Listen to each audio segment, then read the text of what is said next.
सहनाववतु सहनौ भुनक्तु सह वीर्यं करवावहै तेजस्विनावधीतमस्तु मा विद्विषावहै। ओम शांति शांति शांति। वैदिक जीवन पद्धति इस कक्षा में आप सबका हार्दिक स्वागत है, अभिनंदन है। युवाओं के लिए, युवतियों के लिए और जिनका भी जीवन दिव्यता भव्यता को चाहने वाला है, जो अपने जीवन में आरोग्यता को लाना चाहते हैं, प्रसन्न वदन रहना चाहते हैं, एक भी बार तन से और मन से जो बीमार नहीं होना चाहते हैं, लाचारी का जीवन जो नहीं जीना चाहते हैं, बेचारी का जीवन जो नहीं जीना चाहते हैं, जो ब्रह्मचारी और ब्रह्मचर्य का पालन करना चाहते हैं, ब्रह्मचारी बनना चाहते हैं, ब्रह्मचारी होना चाहते हैं, उनके लिए बहुत उत्तम चर्चा चल रही है। अष्टांग योग का जो यह ब्रह्मचर्य का पालन, यह जो शिक्षा है, वह हमारे जीवन में पूर्ण रूप से आनंद का आधान करने वाली है। जीवन को महान बनाने वाली यह शिक्षा है।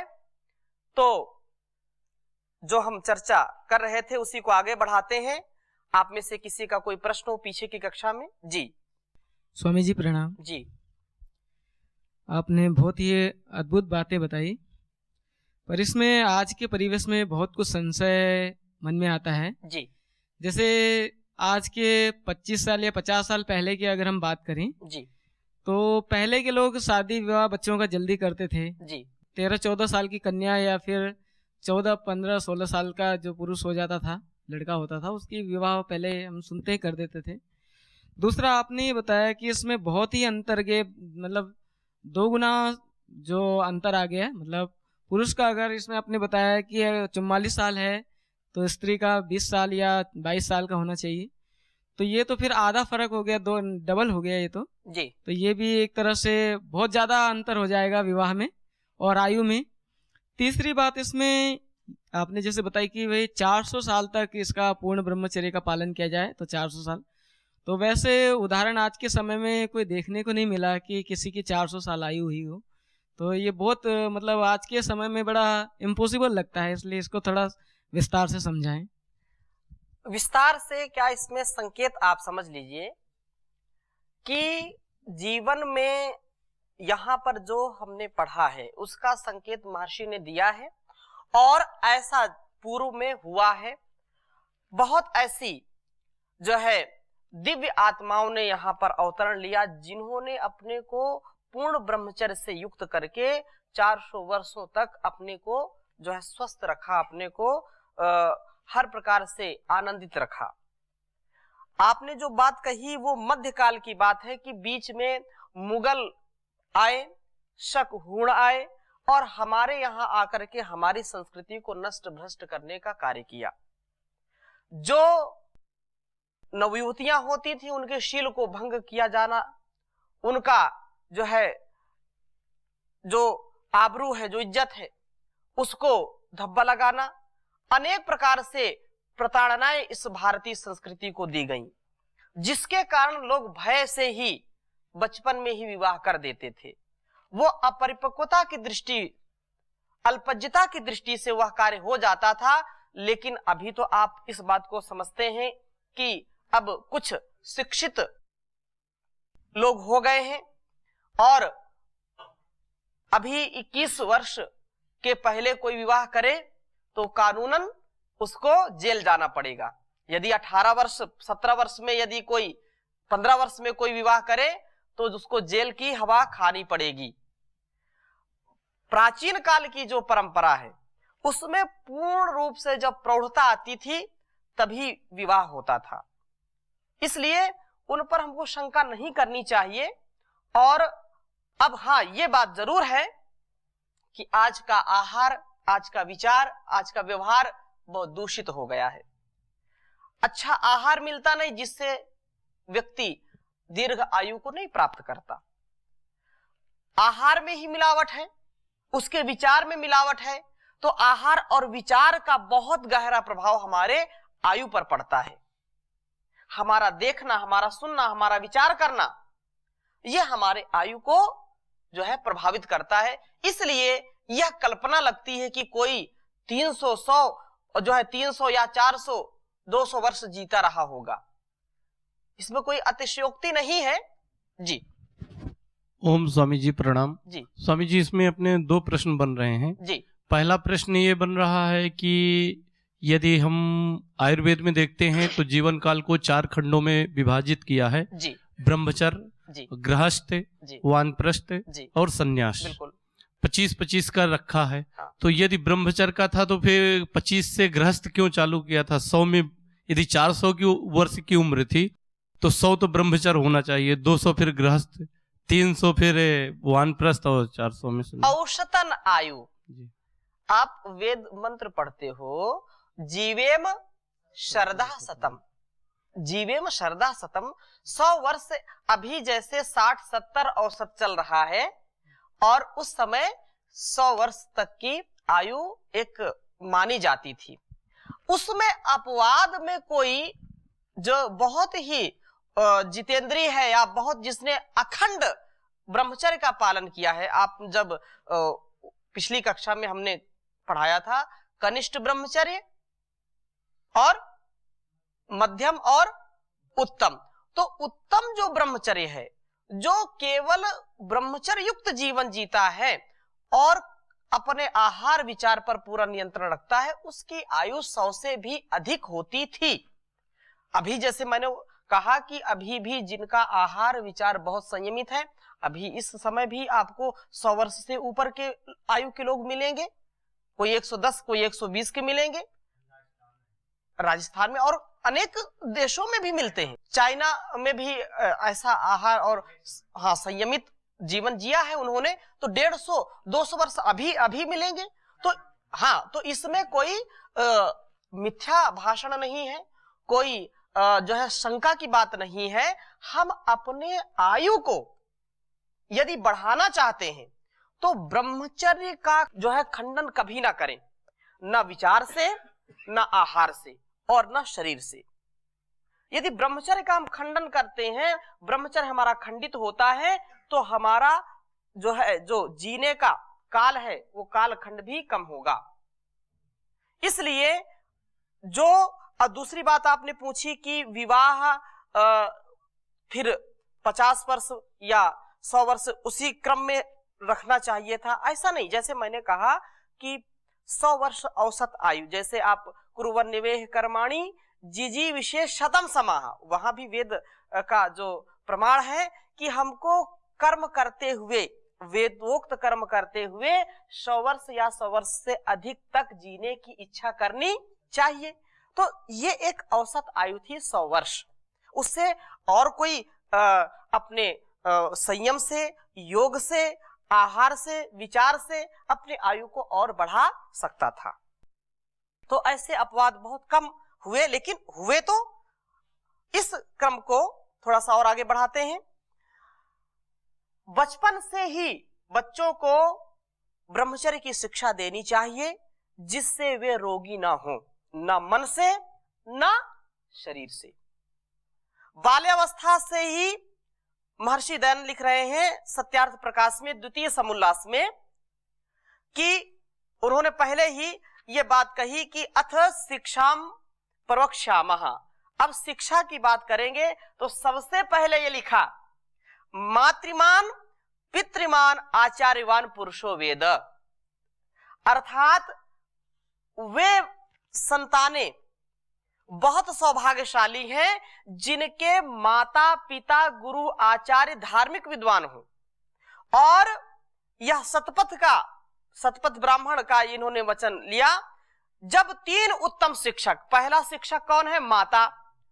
तो माता निर्माता भवती, मां अपने बच्चों को ब्रह्मचर्य की शिक्षा दे, मां का ये उत्तरदायित्व है। कि मां ब्रह्मचर्य युक्त जीवन जिए, गर्भावस्था से लेकर के जब बच्चा बड़ा हो तब तक उसको ऐसे विचार देने चाहिए मन से। यदि गर्भस्थ शिशु है तो भी मां को ब्रह्मचर्य युक्त जो पुस्तकें हैं, सदग्रंथ है, चर्चा है, उसको जब करेगी तो उस पर बच्चों का विशेष संस्कार पड़ता है। लेकिन दुर्भाग्य है कि आज घुट्टी में मिलावट है। मां को नहीं पता ब्रह्मचर्य क्या है तो बच्चे को क्या शिक्षा देगी। मां को नहीं पता है कि दीर्घकाल और संयमित जीवन जीना क्या होता है। खेल खेल में जब बच्चे पैदा होंगे तो कैसे संस्कार मिलेंगे।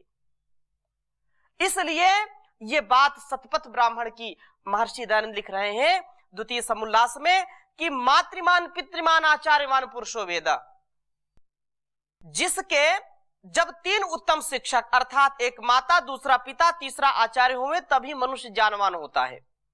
वह कुल धन्य है, वह संतान बड़ा भागवान है जो संतान जिसके माता पिता धार्मिक विद्वान हो। जितना माता से संतानों को उपदेश और उपकार पहुंचता है उतना किसी से नहीं। तो माताओं का प्रथम कर्तव्य है कि माता अपनी संतानों को सुशिक्षा दे। माता स्वयं संयमित जीवन जिए, अपने आचार और व्यवहार से, अपने संस्कार से बच्चों को पुष्पित और पल्लवित करे। कहा जैसा माता संतानों पर प्रेम उनका हित करना चाहती है उतना और संसार में कोई करना नहीं जानता और नहीं कर सकता। इसलिए कहा मातृमान अर्थात प्रशस्ता धार्मिकी विदुषी माता विद्यते यस्य सा मातृमान। मातृमान कौन है? बिना माता के जो है पुत्र नहीं होता। मां होगी तभी पुत्र या पुत्री का जन्म हो सकता है। तो मातृमान तो सभी हो गए। मातृमान केवल वो नहीं कि जिसकी संतान हो या जिसकी मां हो। मातृमान वही है जो प्रशस्त है, जो धार्मिक है, जो विदुषी है, वही मातृमान है। मतलब उसी को मातृमान कहा जाता है जिसकी माता विद्या से युक्त हो, जिसकी मां सुशीलता का उपदेश करे, जो धार्मिक विदुषी हो, वही संतान मातृमान होता है। इसलिए इस बात पर हमको ध्यान देना चाहिए कि माता और पिता की जो है अति उचित ये है कि संतान को सुशिक्षा दे। आगे इसी बात को कह रहे हैं कि बाल्य अवस्था में ही संतानों के हृदय में ये बात डाल देनी चाहिए कि जिससे स्वसंतान कभी किसी भ्रम जाल में न पड़ सके और ऐसे भ्रम में पड़ करके दुख ना पावे और वीर की रक्षा में आनंद और जो है दुखों का नाश करता रहे। दुख प्राप्ति भी उससे जना दें कि यदि वीर का रक्षण करेंगे तो आनंद की प्राप्ति होगी और यदि वीर का नाश करेंगे तो दुख की प्राप्ति होगी। आज का परिवेश यदि आप कल्पना करो, ऐसा हो सकता है कि आज बच्चा थोड़ा सा बड़ा हुआ तो उसको मोबाइल दे दिया। अब मोबाइल में इतनी खुराफात है, अच्छाई भी है और बुराई भी है। जो चीज नहीं देखने की है वही चीज बच्चा देखेगा। जो संस्कार उसको 25 वर्ष 30 वर्ष में उद्बुद्ध होना चाहिए, जो भाव उसको 25 वर्ष के बाद आना चाहिए, वो 15 वर्ष क्या 10 वर्ष में ही पनपने लगता है। तो कब तक वो ब्रह्मचर्य का पालन कर सकेगा? कब वो वीर की रक्षा करेगा? कब उसका सारी उसकी धातुएं पुष्ट होंगी? रोगी होगा, वो दोषी होगा, भोगी होगा, क्योंकि माता पिता ने उसको ऐसी शिक्षा नहीं दी। और दूसरी विपरीत स्थिति ऐसी भी है कि जो माता पिता सुशिक्षा भी करना चाहते हैं परंतु बच्चे नहीं मानते हैं। क्यों? क्योंकि ऐसा माहौल चारों तरफ है, ऐसा दूषण फैला हुआ है चारों ओर कि बच्चों को अपने आप वो चीजें मिल जाती हैं, अपने आप वो कुसंस्कार में पड़ जाते हैं, फंस जाते हैं। वो माता पिता की अच्छी बात सुनना पसंद नहीं करते। एक गीत मैंने सुना था, आज बोले 21वीं सदी है, 21वीं सदी में सब मॉडर्न युग है, कोई किसी की बात नहीं मानता, सब सक्षम है। आज बहली विचित्र हवा, 21वीं सदी का द्वार खुला बा, कि लड़कन के मिजाज भइल एडवांस, हमरे का चुप रही बे में भला। एक पिता बच्चों को समझा समझा करके थक गया, हार गया, तो वह अपनी व्यथा प्रकट कर रहा दूसरों के सामने कि आज का जो ये आधुनिक जमाना है, 21वीं सदी का द्वार खुल गया है, तो हमको चुप रहना ही भला है। अब तो बाबूजी की बात ना सुहाइला, कहला के तीत लागेला। पिताजी अच्छी बात करते हैं तो बच्चों को बुरा लगता है, माताजी कोई बात समझाती हैं तो लगता है कि माँ या पिता मुझको मेरी उन्नति नहीं चाहते हैं, और बच्चों को बहुत बुरा लगता है, तीता लगता है, कड़वा लगता है। अब तो बाबूजी की बात ना सुहाइला, कहला के तीत लागेला, कहला के तीत लागेला, कहला पर तीत लागेला। अब तो गली गली बाटे यही हाला, कहला के तीत लागेला। हर गली मोहल्ले में ये बीमारी फैली हुई है, इस बीमारी से कोई बचा नहीं है। ब्रह्मचर्य क्या है? ब्रह्मचर्य नाम की चिड़िया वो जानते ही नहीं है। और आगे क्या वो पिता जो है अपनी पीड़ा व्यक्त कर रहा है, अनुभव बता रहा है। इनका के चाहिए आजादी, तब तो बाटे है इनकी चांदी, जिभिया रसगुल्ला के आदि नैना मार करे बर्बादी। इनके खातिर चाहिए गोदरेज का ताला, कहला के तीत लागेला। कहीं भी आने जाने दो, बस पैसा दो और घूमने दो। दुख होता है, ये पीड़ा है, ये मैं इस गीत को पीड़ा के रूप में प्रकट करना चाहता हूं। यहां इतना अच्छा माहौल है हमारा, हम बाहर क्या हो रहा नहीं जानते, लेकिन इस बात का खेद है कि माता पिता अपने खून पसीने की कमाई बच्चों को देते हैं कि आप बड़े बड़े विद्यालय में, बड़े कॉलेज में जाकर के पढ़ो, डॉक्टरी और इंजीनियरिंग करो, हॉस्टल में जाओ। लेकिन हॉस्टल में क्या होता है ये कहने की बात नहीं, सब आप जानते हैं। माता पिता से पैसा लेते हैं कॉलेज के नाम पर, लेकिन कॉलेज में उपस्थिति नहीं होती, वह बाहर उपस्थिति होती है, गार्डन में, मैदान में या कहीं पिकनिक में। ये चरित्र है आज का।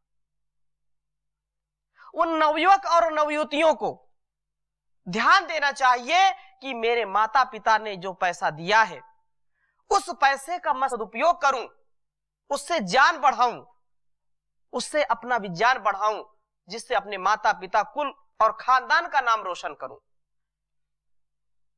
लेकिन आज डुएश, पिब भुंस रमस्व, खाओ पियो मौज करो, यावत जीवेत सुखम जीवेत ऋडम कृत्वा घृतम पीबेत।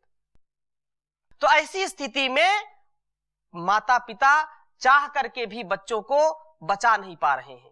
इसीलिए तो वैदिक गुरुकुलम, आचार्य कुलम, पतंजलि गुरुकुलम की यह जो धारणा है परम पूज्य स्वामी जी महाराज की ओर से, उनका पावन आशीर्वाद कि हमारा राष्ट्र चरित्रवान हो, हमारा राष्ट्र ब्रह्मचर्य युक्त हो, हमारा राष्ट्र संयमित हो, जागृत हो, सुसुप्ति में ना हो। तो उनको, बच्चों को आजादी चाहिए। अगर आजादी नहीं मिली तो अपने जीवन को खत्म कर देते हैं। दुखद घटना है, अभी 15-20 दिन पहले की बात है।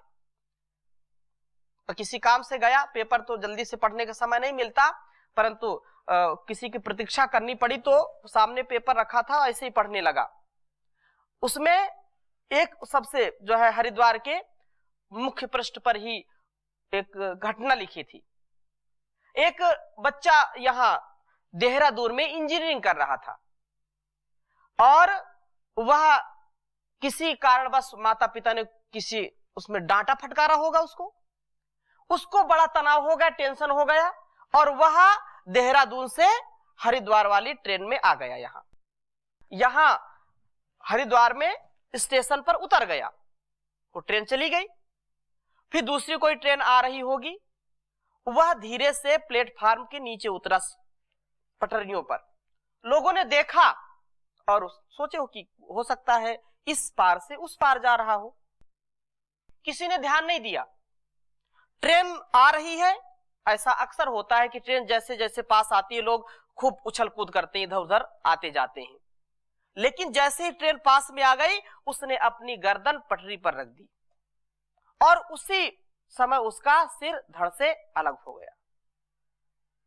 ये बहुत दुखद घटनाएं हैं। क्यों? क्योंकि हमने अपने बच्चों को ऐसे संस्कार नहीं दिए, ऐसा उनको संस्कारित करने का पुरुषार्थ नहीं किया, जिससे ये घटनाएं रोज घटती हैं। ये बिल्कुल सत्य घटना पढ़ करके मुझको बड़ा कष्ट हुआ। और फिर जब उसको उसके माता पिता को सूचना मिली, उसके जेब में कार्ड मिला, तो माता पिता को बुलाया गया। तो माता पिता रोते बिलखते आए और कहा, थोड़ी सी बात में हम नहीं जानते थे कि ऐसा भी कर लेगा, ये थोड़ी सी बात में हमने इसको डांटा था। तो आज देश का नवयुवक और नवयुवतियां इस ब्रह्मचर्य के कारण, अपने दिलो दिमाग को ठीक ना रखने के कारण ऐसी जो है अनहोनी के शिकार हो जाते हैं। ऐसे जीवन में अपने आप को ले जाते हैं जहां पर दुख, कष्ट और अनेक प्रकार के रोगों से पीड़ित हो जाते हैं। तो ये बात जो कह रहे हैं कि आज का जो नवयुवक नवयुवतियां हैं, उनको पता नहीं ब्रह्मचर्य क्या है। कॉलेज में जाते हैं और गले में हाथ डाल करके बाह में बाह मिला करके घूमते हैं। ये कड़वा सत्य है। जकरे संगे अइहे जइहे, शादी उसे खुदे रचइहे, टोका टोकी ना कर पइहे, तो कट भीतर ई मर जइहे।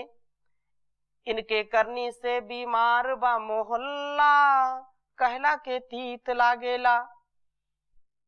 इज्जत इनके हाथ में है घर परिवार की, लेकिन वह इज्जत भी बदनाम हो जाती है, आबरू लुट जाती है। और उसको आज का नवयुवक फैशन समझता है, मॉडर्न युग है। इसलिए आवश्यकता है आज ज्ञान की, इसलिए आवश्यकता है आज समाज को ब्रह्मचर्य की। हमारा ये कभी भी जो है संस्कार नहीं रहा, हमारी कभी भी संस्कृति नहीं रही। आज भारतवर्ष को उसके सत्व से गिराने का काम किया जा रहा है। ब्रह्मचर्य क्या है, इससे विमुख किया जा रहा है। इसमें विदेशी और जो ऐसी संस्थाएं, ऐसे लोग जो भारत को विश्व गुरु नहीं बनना देखना चाहते हैं, भारत के चरित्र को, भारत के जो संस्कार है उसको मिटाना चाहता है। ऐसे बहुत से देश और बहुत सी ऐसी ताकतें लगी हैं जो भारतीय युवाओं को, युवतियों को चरित्रहीन बनाने का कार्य करते हैं। यहाँ के जो युवा धन है उसको नष्ट करने का काम किया जा रहा है। चाइना जैसा देश, वहां पर कोई छोटे बच्चे को या स्कूल कॉलेज में जो पढ़ता है उसको कोई मोबाइल नहीं दे सकता है। वहां जो अश्लील फिल्में हैं वो बिल्कुल ऐसी जो है साइट बिल्कुल जो है बैन किए हुए हैं। यदि ऐसा करते हैं तो उसको कठोर दंड मिलता है। बाहर की जो ताकतें हैं, बाहर के का जो षड्यंत्र है, हमारे युवकों को चरित्रहीन बना रहा है, हमारे युवतियों को चरित्रहीन बना रहे हैं। षड्यंत्र के तहत कितनी घटनाएं घटती हैं, उनके मूल में क्या है? अब्रह्मचर्य। यदि अब्रह्मचर्य को नहीं रोका गया तो राष्ट्र की संस्कृति, राष्ट्र की जो निधि है वह नष्ट हो जाएगी। तो महर्षि यहाँ पर लिख रहे हैं कि अपने बच्चों को देखो, जिसके शरीर में सुरक्षित वीर रहता है तब उसको आरोग्य, बुद्धि, बल, पराक्रम बढ़ के बहुत सुख की प्राप्ति होती है। और इसके रक्षण में यही रीति है कि विषयों की कथा, जैसे 8 प्रकार के मैथुन बताए थे, 8 प्रकार के मैथुन से बचना। यदि कोई ब्रह्मचर्य का पालन करना चाहता है, कोई वीर की रक्षा करना चाहता है, तो 8 विषयों से बच के रहना चाहिए। कहा कि विषयों की कथा, विषयी लोगों का संग, विषयों का ध्यान, स्त्रियों का दर्शन, स्त्री या पुरुष कोई भी हो, इसमें एकांत सेवन, संभाषण, स्पर्श आदि कर्म से ब्रह्मचारी लोग पृथक रहें, इससे अलग रहें और उत्तम शिक्षा और पूर्ण विद्या को प्राप्त होवें। जिसके शरीर में वीर्य नहीं होता वह नपुंसक महाकुलक्षणी होता है, और जिसको प्रमेह रोग, वह दुर्बल, निस्तेज, निर्बुद्धि, उत्साह, साहस, धैर्य, बल, पराक्रम आदि गुणों से रहित होकर के नष्ट हो जाता है। यदि बुद्धि, उत्साह, साहस और बल चाहते हैं, पराक्रम चाहते हैं, तो हमको धैर्य और हर प्रकार का ऐश्वर्य चाहते हैं, तो ब्रह्मचर्य का पालन करना सर्वोपरि है, अत्यंत आवश्यक है। जो तुम लोग सुशिक्षा और विद्या के ग्रहण, वीर की रक्षा में इस समय चूकोगे तो पुनः इस जन्म में तुमको यह अमूल्य समय प्राप्त नहीं हो सकेगा। जब तक हम लोग गृह कर्मों के करने वाले जीते हैं, तभी तक तुमको विद्या ग्रहण और शरीर का बल बढ़ाना चाहिए। इसी प्रकार की अन्य अन्य शिक्षा भी माता पिता किया करें। माता पिता का प्रथम कर्तव्य यह है कि अपने बच्चों को वह सुशिक्षा दे, और स्वयं ऐसा कोई भी बर्ताव बच्चों के सामने ना करे, बच्चों के सामने ऐसा कोई भी व्यवहार ना करे जिससे बच्चे अब्रह्मचर्य की शिक्षा ग्रहण कर सके। माता पिता का भी जीवन, उनका व्यवहार, उनका आचरण, उनका बोल वचन इतना पवित्र हो कि बच्चों को कभी इस बात का ज्ञान नहीं होना चाहिए कि वस्तुतः अब्रह्मचर्य है क्या। तो इस चर्चा को हम और आगे बढ़ाएंगे। आज यहीं पर विराम देते हैं। ओम शांति शांति शांति।